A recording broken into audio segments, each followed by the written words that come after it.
Hello everyone, welcome back to my channel. Today we are going to make this beautiful headband for all hair sizes. Let's get right into it. So the two main things you'll be needing is a yarn and a hook. Of course, you'll be needing a scissors as well.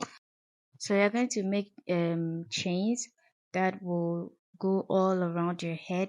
It shouldn't be too tight, it shouldn't be too loose.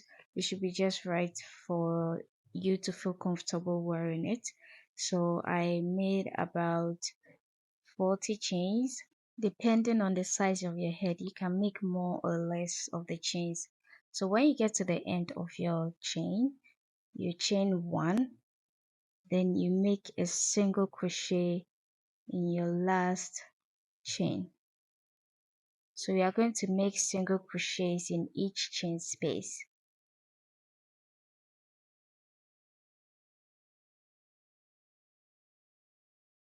This will be the pattern for this row.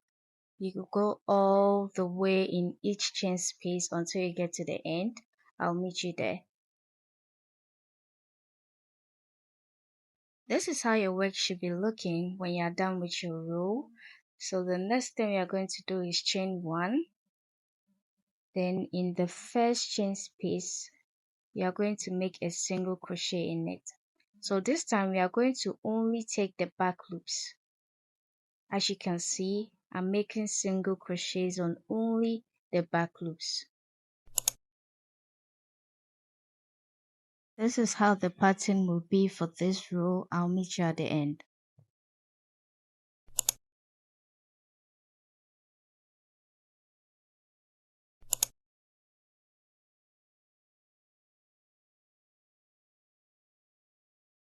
I'm done with my row. This is how your work should be looking when you're done with it.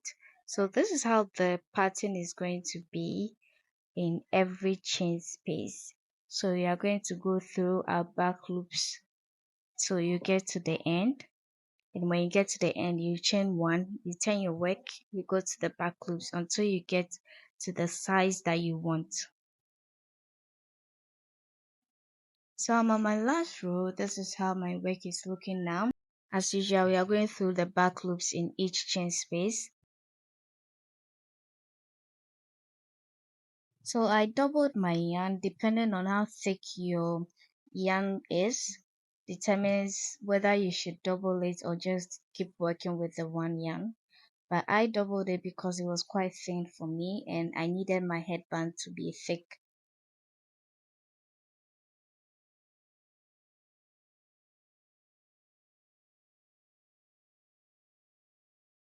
This is how my work is looking now. You can either choose to make more rows or you can choose to make lesser than mine, but this is how I want mine to be. I'm going to hide my loose ends off camera and I'll get back to you.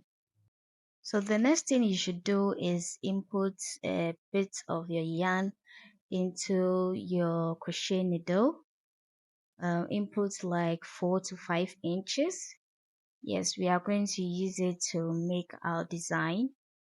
You need to make sure you open up the ends very well. Make sure each end is well opened. Also, make sure the wrong side is not facing you. So as you can see, the wrong side is facing me and my right side is at the back. So make sure the right side is facing you and the wrong side is at the back. So what we are going to do next, as you can see, you fold your work like so, and you input it in the other. So you are putting both of them together like so. Make sure there's a space at each side.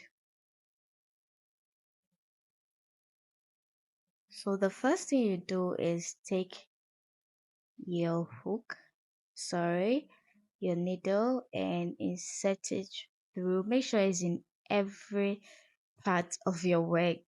Do not lose one.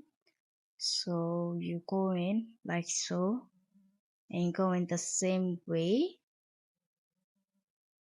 So you can just watch it and do exactly what I'm doing. So this will help it to be really tight, secure the ends as well. Then you go in again.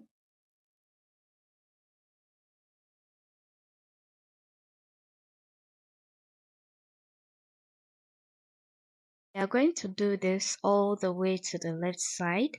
When you are done with the left side, then come back to your right side. So when you're done, you turn your work like so. This is how my work is looking. It's not too tight and it's not too loose on my head. Thank you for watching. If this video was helpful for you, don't forget to give it a thumbs up.